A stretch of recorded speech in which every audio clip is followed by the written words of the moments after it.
남편은 결혼 후 언제부터인가 저희 친정에 안 가려고 했습니다. 결혼한 지 5년째인데 저보고 애 둘 데리고 혼자 다녀오라고 했습니다. 친정 부모님 생신 때도 이 핑계 저 핑계에 갖은 핑계 다 대고 안 갔고요. 물론 그럴 땐 따로 전화는 드립니다. 그렇지만 남편은 드러내놓고 저희 친정 식구들하고 거리를 두네요. 이유를 물어봤습니다만 그때는 답을 해주지 않았어요. 제가 생각하기엔 남편의 그 자격지심 때문인 것 같습니다.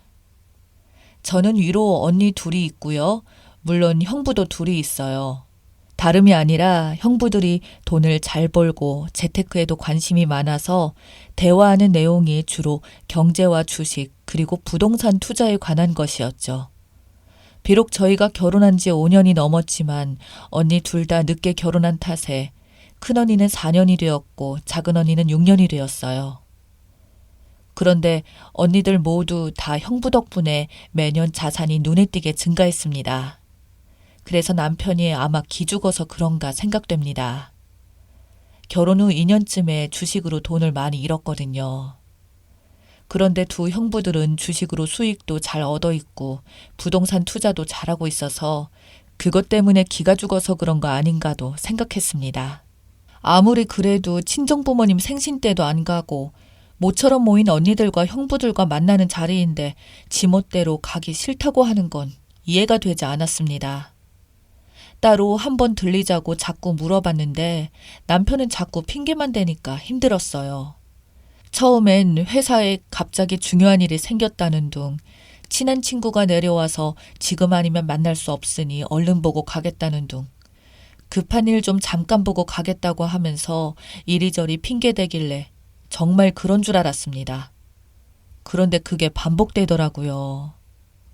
이번엔 친정엄마 생신 축하 겸해서 토요일 점심때 미리 약속하고 친정 식구들 모두 모이기로 했습니다. 늦잠 자는 남편에게 깨우면서 물었어요. 오랜만에 어머니한테 다녀올까 하고 시어머니한테 가자고 했더니 금세 아 그래? 그렇잖아도 가본 지 오래되어서 가보려던 참이었는데 코로나 때문에 복지관에도 못 나가고 답답하실 텐데 가보자 하는 겁니다.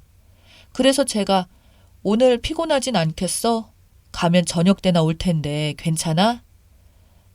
괜찮아. 삼겹살 사가지고 가서 엄마랑 구워 먹고 저녁까지 먹고 오자. 얼른 다녀오자 하면서 씻으러 욕실로 가더군요. 욕실에서 나온 남편에게 야채즙 하나 먹이면서 말했습니다. 사실 친정엄마 생신 며칠 전이었는데 모르고 있었지. 그랬더니 그래? 말해주지 그랬어. 오늘 점심때 친정엄마 생신 축하 겸해서 모두 모이기로 했어 라고 했더니 대번에 짜증을 냅니다. 그래서 제가 그랬어요. 왜 너는 네 엄마한테는 맨날 나 데리고 다니면서 우리 친정집에는 안 가려고 하니? 하고 물었습니다. 그랬더니 두 형님들 모두 돈 자랑하니까 싫다고 하네요. 그리고 장인 장모님도 두 형님들만 이뻐하니 뭐 같다고 합니다. 그래서 가기 싫다고 하면서 앞으로도 친정에는 애들 데리고 혼자 다니랍니다. 어이가 없었지만 단지 그 이유 때문이냐고 물었는데 그렇다고 하네요. 언니들과 형부들 돈 잘 벌고 있으니까 돈 자랑 좀 했다 그렇다고 치고 친정 부모님이 어떻게 차별하더냐고 물었어요. 제 부모님이라도 남편과 형부들을 차별했다면 화낼 일이었고 남편의 생각을 듣고 싶었습니다. 그런데 특별히 차별이라고 할 만한 것을 꼬집을 수는 없지만 자기보다 두 형님들한테 더 잘해주시는 것 같답니다. 그냥 저희 친정 식구들하고 있으면 기가 죽는다네요. 뭔진 모르지만 주눅이 든다면서 그런 기분을 느끼기 싫어서 안 간다고 합니다. 그러면서 이젠 자기 부모는 각자가 챙기자고 하네요. 그래서 저는 그 말에 책임질 수 있냐고 물었죠. 그랬더니 그렇다고 하면서 각자가 번 돈 각자가 돈 관리하고 각자 알아서 자기 부모 챙기자고 했습니다. 참 어이가 없고 실망스러워서 화도 안 났습니다. 이런 말을 하필 친정엄마 생신 때문에 가자고 하니까 그때 꺼내는 모질이 남편. 이런 뭐 같은 남편과 살고 있었다니 과거의 나를 날려버리고 싶었네요. 저는 기가 막혔지만 한참을 진지하게 생각해봤습니다. 그리고 남편에게 네가 지금 한 말이 진심인지 알 수 없어. 친정 식구들을 만나기 싫어서 그냥 내뱉은 소리인지 아니면 진짜 마음의 소리인지 알 수 없어. 진심이라면 그걸 핸드폰으로 녹음해서 나한테 보내라 했어요. 그랬더니 바로 휴대폰 녹음하고 톡으로 보내주더라고요. 그래서 제가 만일 네 생각대로 내가 동의해준다면 후회하지 않을 자신 있어? 이건 너랑 나랑 따로 국밥하자고 살자는 건데 괜찮다는 거지? 그랬더니 남편이 제발 그러자고 하네요. 그래서 제가 확실히 물었습니다. 너도 내 친정집에 가지 않으니 나도 시댁엔 일절 가지 않겠으며 물론 시어머니 생신도 챙기지 않겠다. 시댁 쪽 대소사 일은 모두 챙기지 않겠으니 미리 시어머니께 말씀드려 라고 했습니다.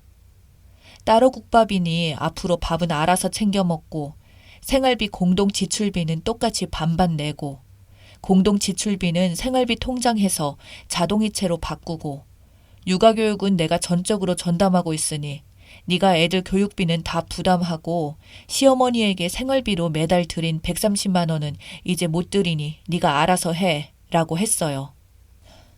동의하면 수락하겠다고 했더니 바로 동의한다고 했습니다. 그리고 그런 대화 내용을 증거 자료로 모두 녹음했습니다. 그리고 저는 애들 데리고 가벼운 마음으로 친정엄마 생신 식사 자리에서 즐겁게 지내다 왔어요.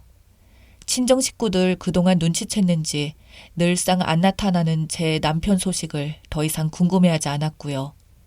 며칠 지나서 언니들과 이 문제를 함께 의논해 보려고 했어요. 시댁으로 연결된 자동이체 모두 정리할 거고요. 제가 들어놓은 애들 보험도 수익자를 제 앞으로 돌려놓을 거예요. 제 보험의 수익자도 제 앞으로 되었는지 확인했고 남편 모르게 내 통장 비밀번호도 바꿨고요. 휴대폰 잠금 장치도 새로 바꾸었습니다. 무슨 유난을 떠냐고요? 따로 국밥 하자는 남편을 어쩝니까? 이 정도면 남보다 못한 관계가 될 수 있는 거라 생각되었고 만일을 대비해야죠. 이미 실망한 남편 붙잡고 아웅다웅하기 싫었습니다. 매일 밥 안 차려주고 애들 먹을 것만 챙겨도 엄청 좋더군요. 남편을 포기하니 제 맘도 편해졌어요. 지낼만 했습니다. 그리고 몇 달이 지나서 회사 근무 중에 어느 날 지방에 사는 시누이한테서 전화가 왔어요. 시어머니랑 통화했는데 기운이 없어 보인다고 한번 전화 좀 받아달라더군요. 그래서 지금 바쁘니 톡을 해도 내다볼 수 없다고 했습니다. 남편한테 전화하라고 하고 끊었어요. 그 뒤 남편이 시어머니한테 가든 말든 신경 안 썼어요. 각자 자기 부모 알아서 챙기자 한 사람이 알아서 했겠죠. 그런데 시어머니가 뇌경색으로 쓰러지셨나 봅니다. 남편이 저한테 전화해서 당장 병원에 오라네요. 그래서 제가 내가 왜? 내가 왜 가니?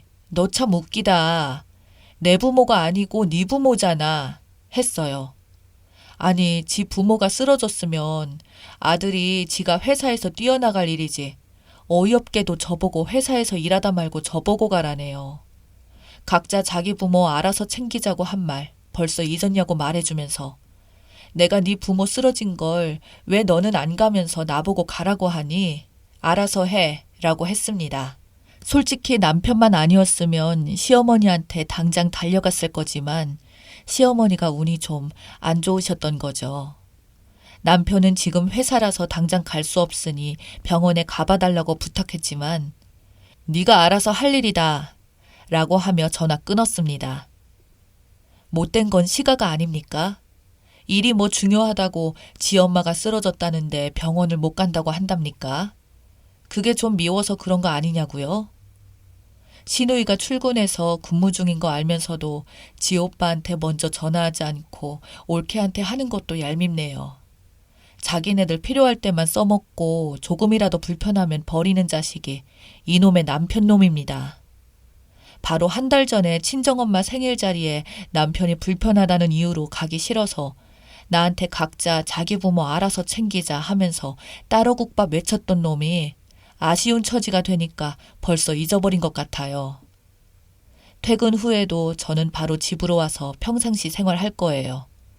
남편은 병원에 있는 듯 하더라고요. 저는 가지 않았습니다. 미리 말씀드리지만 2년 전 저희 친정엄마 갑상선암 수술할 때도 남편 안 왔습니다. 그러니 저도 똑같이 할 거고요. 시어머니는 안 됐지만 아들 자식, 딸 자식 있으니 각자 자기 부모 챙기겠죠. 뇌경색으로 입원한 시어머니를 남편이 자기랑 돌아가면서 연차 내고 병간호 하자고 하는데 싫다고 했더니 지방에 있는 시누이가 올라와서 병간호 하더라고요. 남편 덕에 제가 편해졌네요.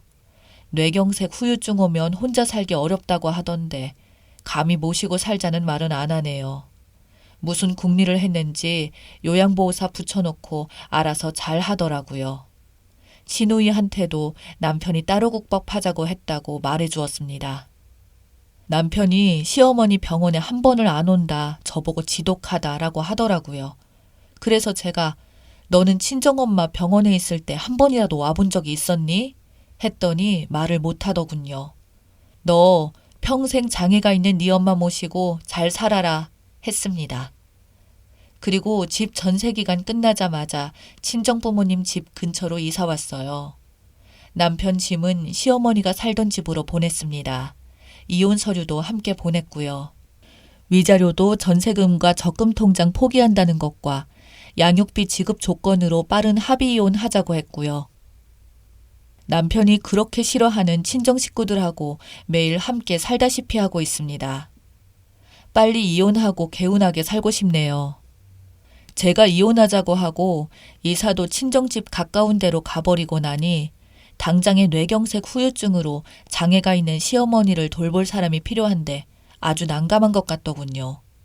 그 문제로 시누이랑 남편이랑 다툰 모양인 듯 합니다. 어쨌든 따로 국밥 하자고 한 남편은 고생 좀 하겠네요. 남편이 각자 자기 부모 챙기자고 안 했으면 지금 얼마나 저를 들들 볶았을까요? 심호 아픈 상황이지만 웃음이 나오네요. 미련한 남편아, 따로 국밥 하자고 해서 정말 고마워. 난 우리 애들 잘 키울게.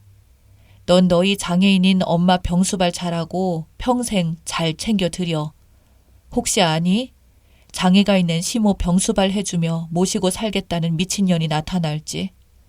잘 가라 남편아. 영원히 보지 말자. 여기까지가 제 이야기입니다. 들어주셔서 감사합니다.